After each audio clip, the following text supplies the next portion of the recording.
ఏపీలో ఎన్నికలు దగ్గర పడుతున్న కొద్దీ ప్రచారంలో స్పీడ్ పెంచారు సీఎం జగన్. విస్తృతంగా ప్రచారం నిర్వహిస్తున్నారు. రోజుకు 3 చోట్ల సభలకు హాజరవుతూ వైసీపీ శ్రేణుల్లో జోష్ నింపుతున్నారు. ఇవాళ కూడా మరో 3 చోట్ల సభలకు హాజరు కాబోతున్నారు సీఎం జగన్. రేపల్లె, మాచర్ల, మచిలీపట్నంలో జరగబోతున్న వైసీపీ ప్రచార సభల్లో సీఎం జగన్ పాల్గొంటారు. కాసేపట్లో బాపట్ల పార్లమెంట్ నియోజకవర్గంలో ప్రచారం నిర్వహించబోతున్నారు సీఎం జగన్. రేపల్లె నియోజకవర్గ కేంద్రంలోని అంబేద్కర్ విగ్రహం సెంటర్ దగ్గర బహిరంగ సభ జరగబోతోంది. ఈ సభలో పాల్గొని ప్రసంగించబోతున్నారు సీఎం జగన్. ఇక రేపల్లెలో సభ ముగియగానే అక్కడి నుంచి నర్సరావు పార్లమెంటు పరిధిలోని మాచర్లకు వెళ్లబోతున్నారు. మధ్యాహ్నం 12:30 శ్రీనివాస్ మహల్ సెంటర్లో జరిగే సభకు జగన్ హాజరవుతారు. ఇక మధ్యాహ్నం 3 గంటలకు మచిలీపట్నం పార్లమెంటు పరిధిలో ప్రచారం చేయబోతున్నారు AP CM Jagan. Machilipatnam town Valluri Raja సెంటర్లో జరిగే ప్రచార సభలో పాల్గొంటారు.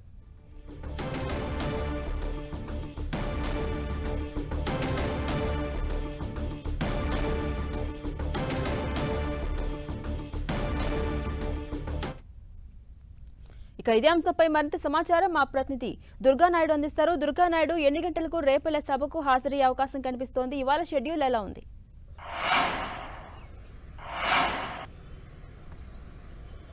ఝాన్సీరాణి, మరి కాసేపట్లో సీఎం జగన్ తాడేపల్లి నివాసం నుంచి ఎన్నికల ప్రచార సభల్లో పాల్గొనేందుకు బయలుదేరి వెళ్లబోతున్నారు. ఈ రోజు 3 నియోజకవర్గాల్లో సీఎం జగన్ ప్రచారం చేయబోతున్నారు. ఈ రోజు ఉదయం 10 గంటలకు ఏదైతే బాపట్ల పార్లమెంట్ పరిధిలో ఉన్నటువంటి రేపల్లె నియోజకవర్గానికి సంబంధించినటువంటి నియోజకవర్గంలో ఎన్నికల ప్రచార సభలో సీఎం జగన్ పాల్గొనబోతున్నారు. రేపల్లె కేంద్రంలోని అంబేద్కర్ విగ్రహం సెంటర్ లో ఏర్పాటు చేసినటువంటి బహిరంగ సభలో సీఎం జగన్ పాల్గొని ప్రసంగించబోతున్నారు. అనంతరం అక్కడి నుంచి నేరుగా నర్సరావుపేట పార్లమెంట్ పరిధిలో ఉన్నటువంటి మాచర్లకు సీఎం జగన్ చేరుకుంటారు. మాచర్లో ఉన్నటువంటి శ్రీనివాస మహల్ సెంటర్ లో సీఎం జగన్ బహిరంగ సభలో ఈ రోజు ప్రసంగించబోతున్నారు. ఇక సాయంత్రం అయితే మచిలీపట్నం పార్లమెంట్ పరిధిలో మచిలీపట్నం అసెంబ్లీ నియోజకవర్గానికి సంబంధించినటువంటి సభలో సీఎం జగన్ పాల్గొనబోతున్నారు. మచిలీపట్నం టౌన్ లో ఉన్నటువంటి వల్లూరి రాజా సెంటర్ లో సీఎం జగన్ బహిరంగ సభలో పాల్గొని ప్రసంగించబోతున్నారు. అయితే ఈ రోజు ఈ 3 నియోజకవర్గాలకు సంబంధించి ఎన్నికల ప్రచారంలో సీఎం జగన్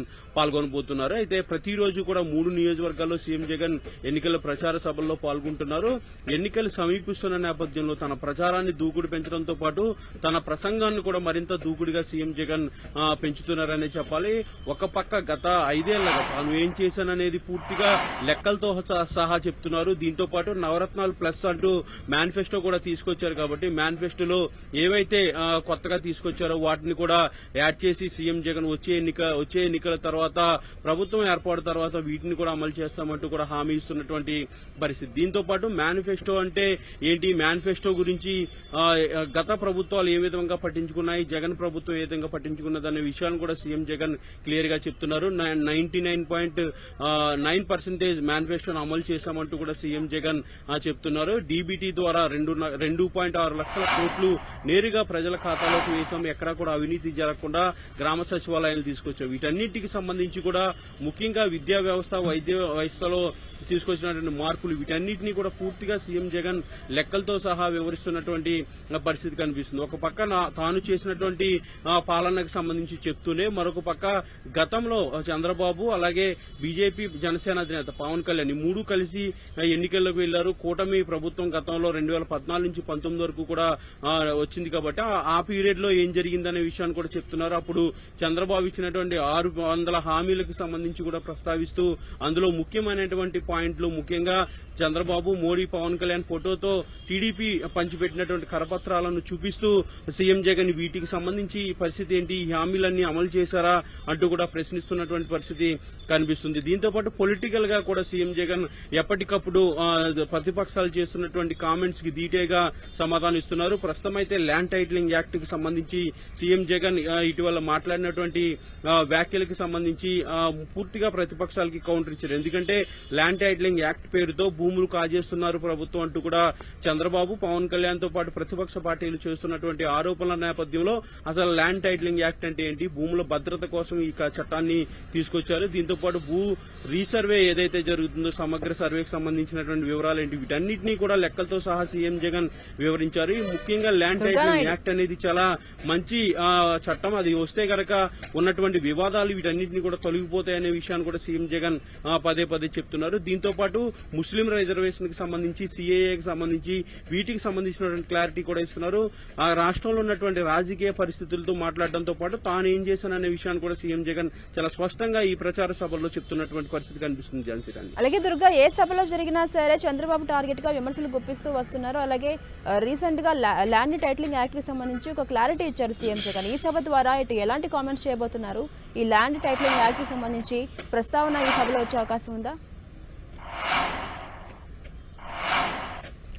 ఖచ్చితంగా ఆ సంక్షేమ పథకాలకు సంబంధించి తాను అమలు చేసినటువంటి పాలన గురించి చెప్పడంతో పాటు గత పాలకులు ఏం చేయలేదనేది చెప్పడంతో పాటు ముఖ్యంగా ప్రస్తుతం అయితే చాలా విస్తృతంగా దుష్ప్రచారం అనేది జరుగుతుంది. ల్యాండ్ టైటిలింగ్ యాక్ట్ కి సంబంధించి టీడీపీ నుంచి ఐవీఆర్ఎస్ కాల్స్ ద్వారా కూడా ప్రజలను భయభ్రాంతులకు గురి చేస్తున్నటువంటి పరిస్థితి. ఇప్పటికే వైఎస్ఆర్సీపీ ఈసీకి ఫిర్యాదు చేయడం, ఈసీ కూడా సిఐడికి ఆదేశాలు ఇవ్వడం, సిఐడి కేసు నమోదు చేసి A1 గా చంద్రబాబు, A2 గా లోకేష్ తో పాటు మరొక 10 మందిని ఐవీఆర్ఎస్ కాల్ చేస్తున్నటువంటి కంపెనీలను కూడా కేసులో నమోదు చేయడం జరిగింది. దీంతో పాటు నిన్న టీడీపీ కార్యాలయానికి కూడా వెళ్లి విచారణకు రావాలంటూ కూడా నోటీస్ కూడా ఇచ్చారు. అలాగే వైఎస్ఆర్సీపీ కార్యాలయానికి కూడా సిఐడి అధికారులు వచ్చారు. అదనపు సమాచారం ఏదైనా ఉంటే ఇవ్వాలంటూ కూడా సిఐడి అధికారులు కోరినటువంటి పరిస్థితి. ల్యాండ్ టైటిలింగ్ యాక్ట్ కి సంబంధించి కేసు కూడా నమోదైంది కాబట్టి విచారణ కూడా స్పీడ్ గా చేస్తున్నటువంటి నేపథ్యంలో నిన్న వైఎస్ఆర్సీపీ ఒక కీలకమైనటువంటి వీడియోను కూడా విడుదల బయటపెట్టింది. ముఖ్యంగా గత అసెంబ్లీ సమావేశాల్లో ల్యాండ్ టైటిలింగ్ యాక్ట్ కి సంబంధించి జరిగినటువంటి చర్చ నేపథ్యంలో టీడీపీ ఎమ్మెల్యేగా ఉన్నటువంటి పయ్యాల కేసు మాట్లాడుతూ ల్యాండ్ టైటిలింగ్ యాక్ట్ ని పూర్తిగా మద్దతిస్తున్నాము, ప్రజలకు చాలా మంచి జరుగుతుంది, రైతులకు వాళ్ళ భూము యజమానులకు కూడా చాలా ఉపయోగపడుతుంది, వివాదాలు అనేవి కూడా పరిష్కరించబడతాయి అంటూ కూడా పయ్యాల కేసు పూర్తిగా దానికి మద్దతు తెలుపుతుంది టీడీపీ పార్టీ అంటూ కూడా ఆయన చేసినటువంటి ప్రసంగం, ఆయన ఇచ్చినటువంటి స్టేట్మెంట్ ను కూడా నిన్న సజ్జల రామకృష్ణారెడ్డి బయటపెట్టారు.